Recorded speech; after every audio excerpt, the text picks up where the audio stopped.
President Joe Biden signs more executive orders as he changes U.S. policy. Hello, I'm Mike Welder filling in for Anna Naidu, and this is The Heat.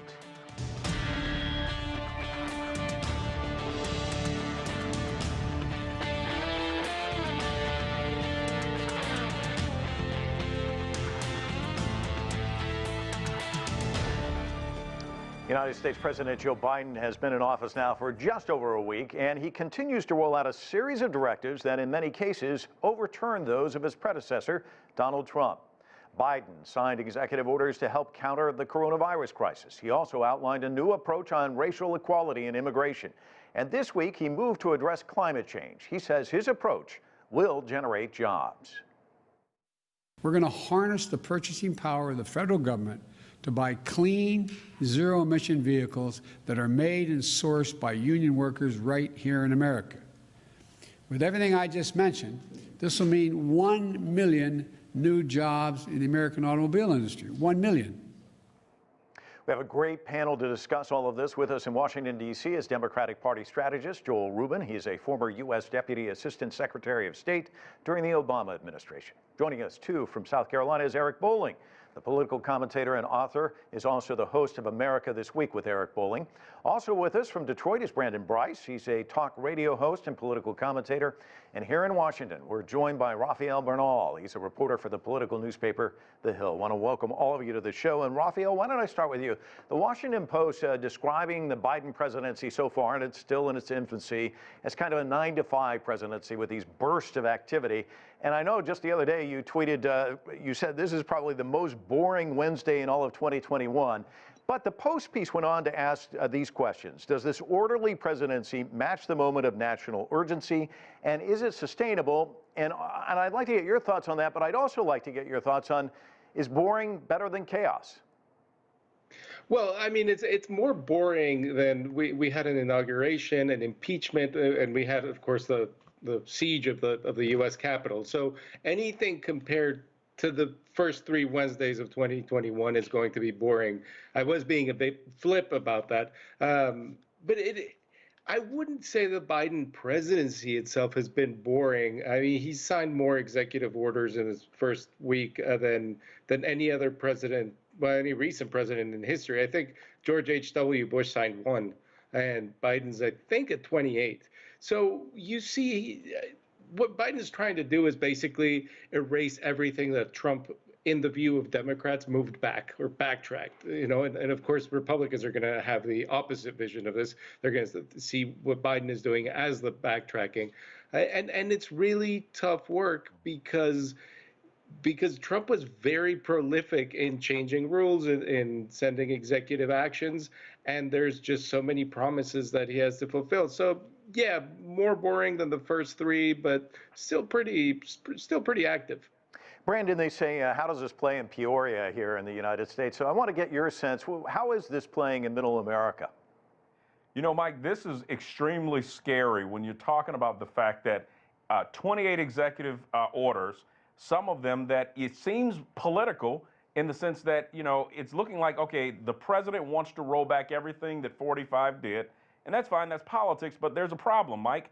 We've got a pandemic. I mean, when you're talking about executive orders to get rid of the Keystone Pipeline, you're talking about a million new jobs, but you're also talking about millions of jobs that are going to be lost because of this president's actions. And here's the biggest concern, is that we've got to look at the fact that regardless of politics, we're still in a pandemic, Mike. The president has got to make saving jobs his priority. If he doesn't, we could see another administration in 2024. So these are very delicate times, not the time for politics, Mike. I'm going to talk a little bit more about Keystone with all of you a little bit later, but on these executive orders, even the New York Times editorial board said ease up on the actions, Joe.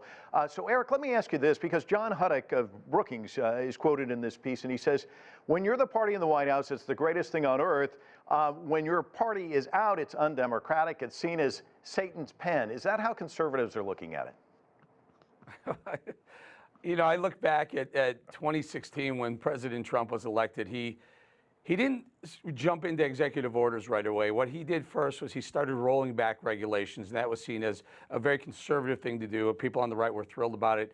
And now I know what people on the left were feeling, because as these executive orders roll out, First of all, I think some of them are obvious. A lot of the COVID stuff, it's pretty obvious that these are things that shouldn't necessarily be executive orders. So I think he's making a point there. But the things that stick out as a conservative, where I'm starting to scratch my head, as Brandon points out, the Keystone Pipeline is very important.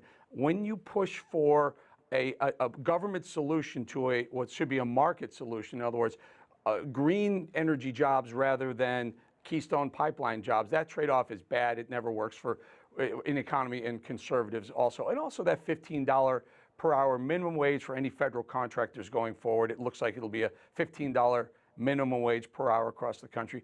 Those things are very, very untested. And well, if there was a test, Seattle tested it for a while, Portland tested it, and it destroyed the restaurant industry. So I'm feeling the pain, so to speak, that liberals must have felt on January 21st, 2016. Joel, you felt that pain. Let me get your sense on all of this. Yeah, Mike, elections have consequences. We all know that. And this is one of them, which is that a candidate ran for office. He swept into office with 7 million more votes. He won the Midwest, and he was very clear on this agenda. Nothing that Joe Biden is doing right now is a surprise. Repealing the Muslim ban, as an example, he ran on it. His immigration executive orders, his climate executive orders, he ran on them. That was his platform. That was voted for. Democrats won a majority in the Senate. We took the House again. So I think I understand completely that there's frustration with executive orders. And I do hope that these now move into legislative process and become codified. But many of these executive orders are about rolling back some of the more egregious ones authored by Donald Trump, and as well as filling in gaps and going to the COVID question. Joe Biden is moving forward on executive orders on COVID because we didn't have leadership on COVID. He's now having FEMA take the lead. He's buying more COVID vaccines, things that seem common sense but weren't done by Donald Trump. So a lot of this is about taking the mantle of governing, and this is what he was voted to do. Joel, let me ask you about this Satan's pen concept, though, because what we have seen, and you worked in the Obama administration, we saw 8 years of the Obama administration. You saw Trump trying to erase the Obama administration. It seems as though Biden's trying to erase the Trump administration, this kind of whipsaw, the pendulum swinging back and forth. From a State Department standpoint, where you once worked, what's the view from allies and adversaries? I mean, it's kind of a whipsaw effect for them, isn't it? Yeah, it really can be disastrous. And I'm not a big fan of one government doing everything unilaterally and then the next one doing it unilaterally as well. And I think there will be a balancing moment because at the State Department, as an example, when there are decisions made by one administration, for example, the Iran nuclear deal, and then the next one says we're out, and the next one says we might go back in, it undermines American leadership. We need some consistency, and I think that's where Joe Biden's going to try to take this. But certainly at the front end, there are some key priorities that he ran on that he needs to clear out, make them known that these are his policies, and then move to try to get some codification in law. This back and forth is very dangerous. May I just jump in here and show what's going on here? On the right, here's what we're seeing. And we're watching Joe Biden come out and say, this is what our COVID policy is going to be. For example, he said we want a million shots in arms per day going for the first 100 days. Well, Trump was already doing that, so he had to refix his number there. It just feels like this has become, like the whole COVID situation was political. We hit 4,000 deaths yesterday in America, and now Gavin Newsom says, you know, maybe it is time to reopen the economy. Cuomo says maybe it is time to reopen the economy or put kids back in schools. We're peaking in deaths in America in COVID, and they were trashing Trump for saying, open the economy. They said it was dangerous, but now we're peaking. I think that's an overstatement about President Trump really sat on his hands. He didn't use the Defense Production Act. We're now getting that for vaccines to try to ramp it up. He didn't meet his own internal targets for vaccination rates. He was ignoring public guidance by the CDC to get Americans to wear masks. He got the vaccine almost a year prior to than the left said he could do that. Warp speed worked. Rafael, Mike, I know you wanted to jump in. What were you going to say?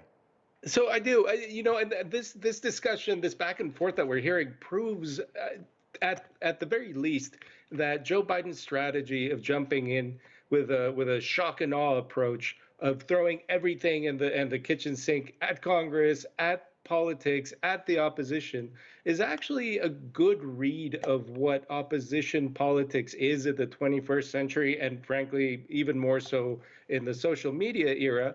It's, you know, that everything that you do will be torn apart in a way that really wasn't the case say in the 20th century. At least it was tough to be a president. It always was, no doubt about it. But now everything will be torn apart. The 4,000 dead in a day that the Democrats were using against Trump, now Republicans are using against Biden, and he knew that was going to happen. So in a sense, maybe doing everything at once is actually a smart approach, because the Republicans will have to focus their hatred on the parts that they dislike the most, and that might give a fighting chance to Joe Biden's agenda in a deeply divided Congress. Joel, let me ask you about that, because I know you used to work for Senator Tom Harkin, who was a Democrat from Iowa. I can't imagine a Democrat winning in Iowa right now. But things are so polarized on both sides, and each side is feeding their base. How do you get this bipartisan unity that Biden's talking about, which he does remember from the bygone eras that Rafael was talking about? Yeah, it's amazing to think I was alive at the time in the Senate where we had bipartisanship, where Tom Harkin had many friends across the aisle on the Republican side. And I think Joe Biden still believes in that.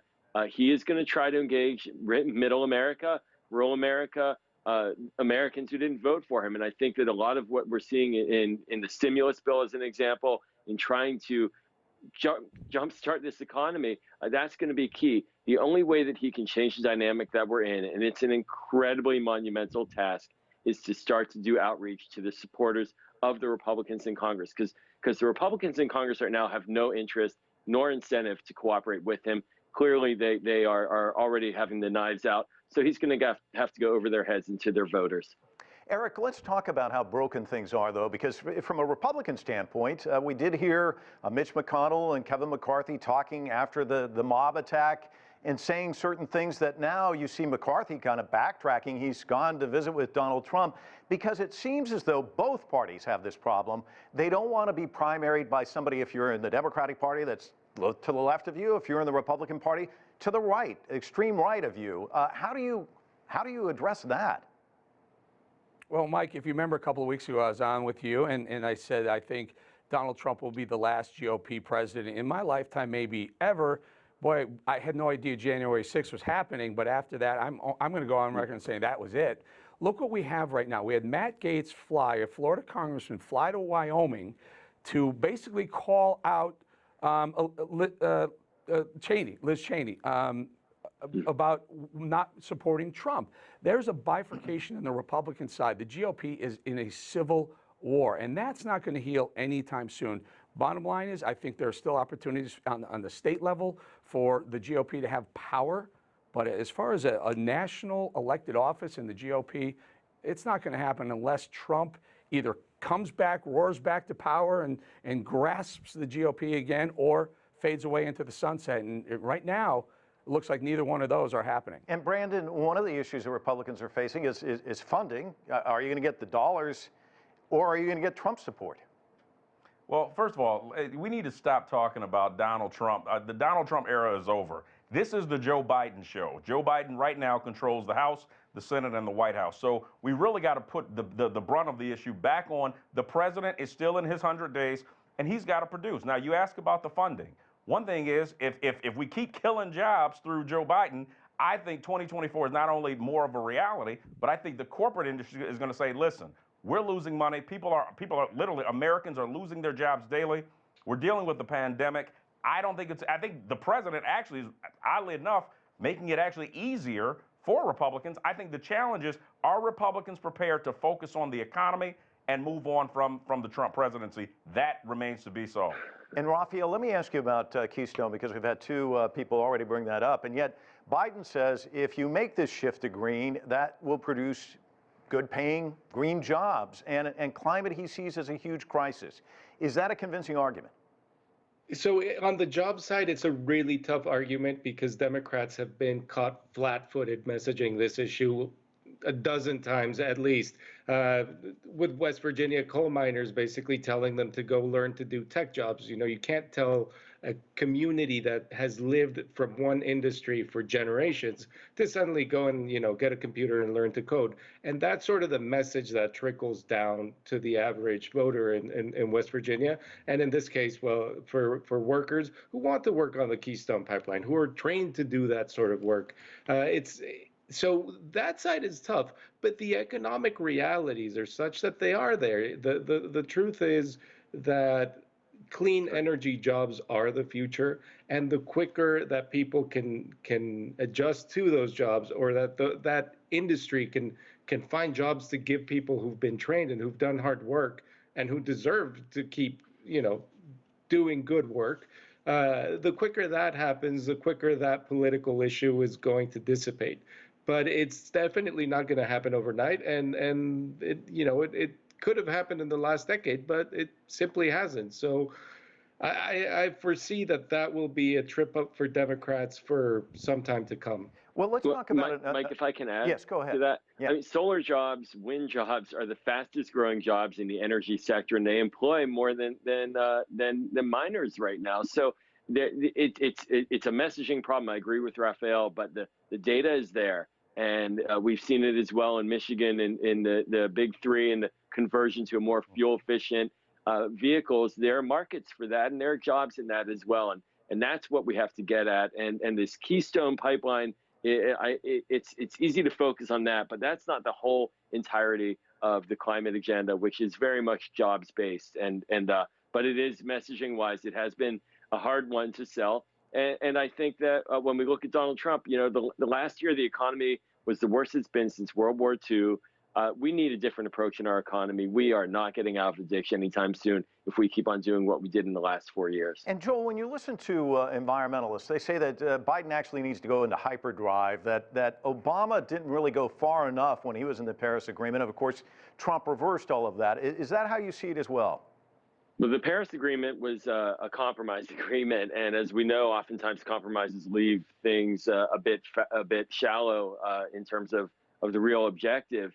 And that was 6 years ago. So we need to go faster. The climate is getting worse at an exponential rate. There are real concerns about climate crisis fueling public health crises, migration crises. We've seen it in the Middle East, desertification causing crises as well. So there is a serious problem here. So Paris is just the baseline right now. And Brandon, Biden's also saying he wants to heal the racial divide, promising to confront racism, inequality. He's also talking about terminating the U.S. government's use of these controversial private prisons. Is he going far enough there?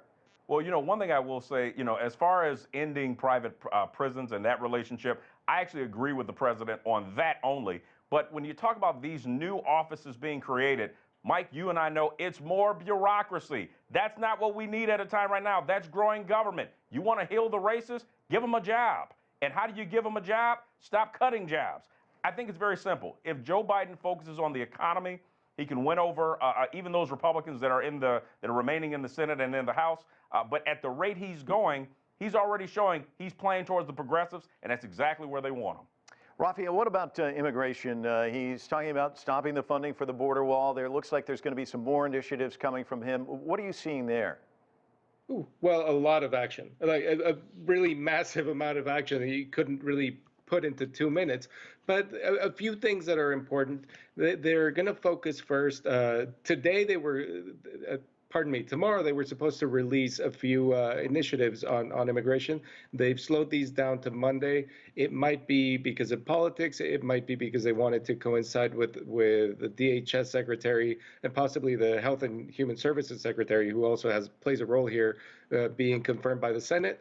But it's basically politics. But the main idea is they're going to attack first the places where the most gross human rights violations occurred under the Trump administration. And that's, of course, the Remain in Mexico program, or migrant protection protocols, as they were officially called, and reuniting families, the task force to reunite families.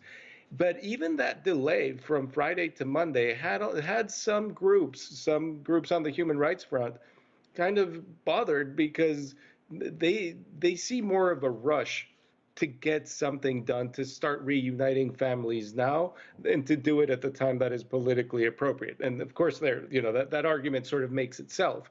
But on the immigration front, Biden is not going to be short on things to do, but it's not going to be the same conversation that it has been in the past, essentially because there's not much more that Democrats can give in terms of more border security and more internal enforcement. ICE is already huge.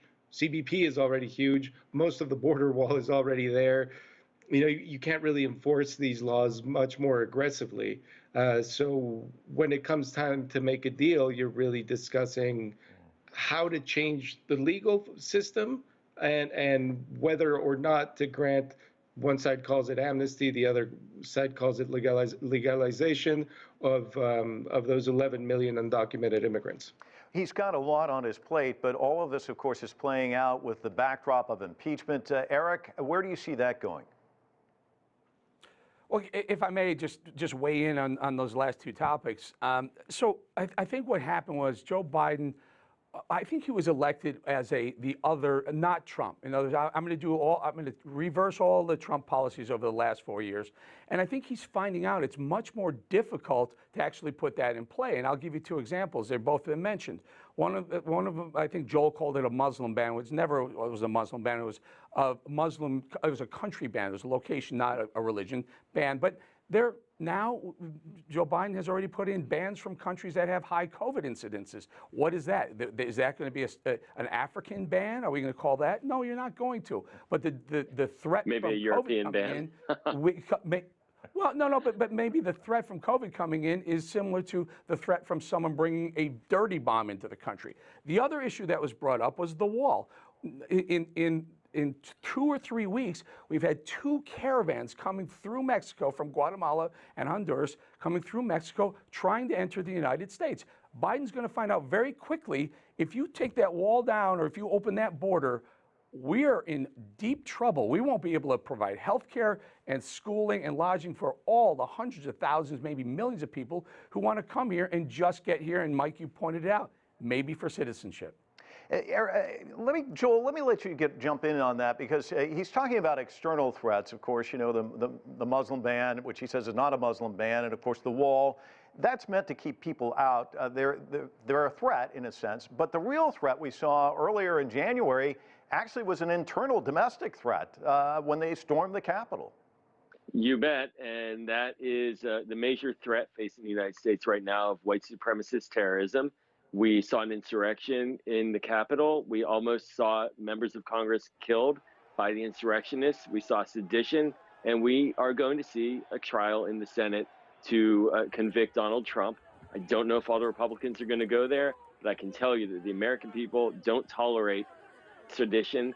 We want our Constitution. We want our democracy. And so a DHS yesterday put out an alert about a rise in threats from this segment of our population, and Donald Trump didn't take it seriously for 4 years. There were multiple attacks against synagogues, multiple attacks against minorities and people of color, and that has to stop, and it has to stop now. And I think that we're seeing a DHS be aggressive, Joe Biden being aggressive, and hopefully we'll have the Congress being aggressive as well. And Rafael, the threat isn't gone. A 71-year-old man was picked up the other day with 20 rounds of ammo and Stop the Steal literature. The 71-year-old man from West Virginia.